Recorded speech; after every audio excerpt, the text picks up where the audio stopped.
को powered bye Vimal. Vimal बोलो जुबा केसरी. मनसे अध्यक्ष राज ठाकरे आज चेंबूरमध्ये रुग्णालयाच्या उद्घाटनासाठी पोहोचत आहेत आणि त्या निमित्ताने संपूर्ण चेंबूर परिसरामध्ये बॅनर्स पोस्टर्स लावण्यात आलेले आहे.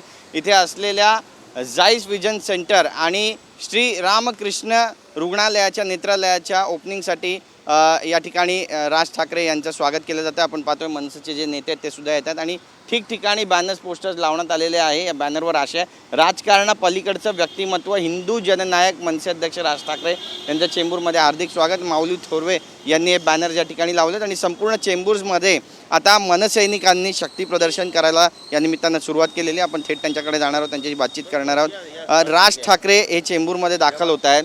कार्यकर्ते जमू लागलेले आहेत आणि ज्या पद्धतीनं गेल्या काही दिवसांपासून राज ठाकरे यांच्यावरती टीका टिप्पणी सुरू आहे, बिनशर्त पाठिंबा दिला, अशी खिल्ली उडवली उद्धव ठाकरे यांनी, काय म्हणाल?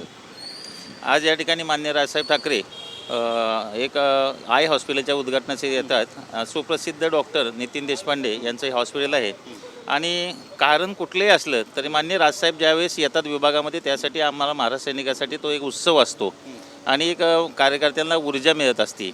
त्याप्रमाणे आज हे चेंबूर विधानसभेमध्ये तयारी केलेली आहे.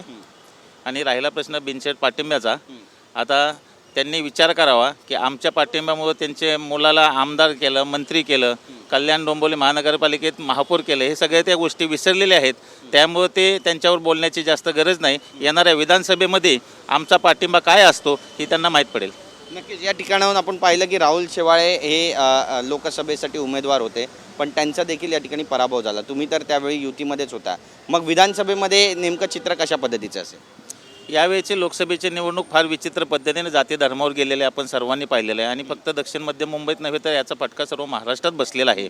परंतु ह्या झालेल्या ज्या काही गोष्टी आहेत त्या येणाऱ्या विधानसभेमध्ये घडणार नाहीत. निश्चित त्याप्रमाणची वाटचाल या ठिकाणी चालू आहे. कार्यकर्त्यांमध्ये उत्साह आहे आणि तयारीला सुरुवात झाली. विधानसभेचे पडघम वाजतात. नक्कीच कार्यकर्त्यांमध्ये उत्साह आहे, कारण माननीय राजसाहेब ठाकरेंनी गुढीपाडवा मेळाव्यालाच सर्व महाराज सैनिकांना आदेश दिलेले आहेत. त्यामुळे सर्व महाराज सैनिक सज्ज आहेत आणि येणाऱ्या विधानसभेत महाराष्ट्र नवनिर्माण सेनेचा परफॉर्मन्स बघून नक्कीच राजसाहेब या महाराष्ट्राचे मुख्यमंत्री होतील हे 100% आम्हाला खात्री आहे. नक्कीच. कार्यकर्ते म्हणतात की राज ठाकरे महाराष्ट्राचे पुढील मुख्यमंत्री होतील अशी खात्री आहे. तर मुख्यमंत्री पदाची जी स्वप्न आहेत ती आता मनसैनिक पाहू लागलेले आहेत. त्यामुळे नेमकं विधानसभेमध्ये कुणाचा सिक्का चालणार पाहणं महत्त्वाचं ठरेल. कॅमेरा पर्सन योगेश गुरवसह Girish Gaikwad, TV9 Marathi, Mumbai. Co powered bye Vimal. Vimal बोलो जुबा केसरी.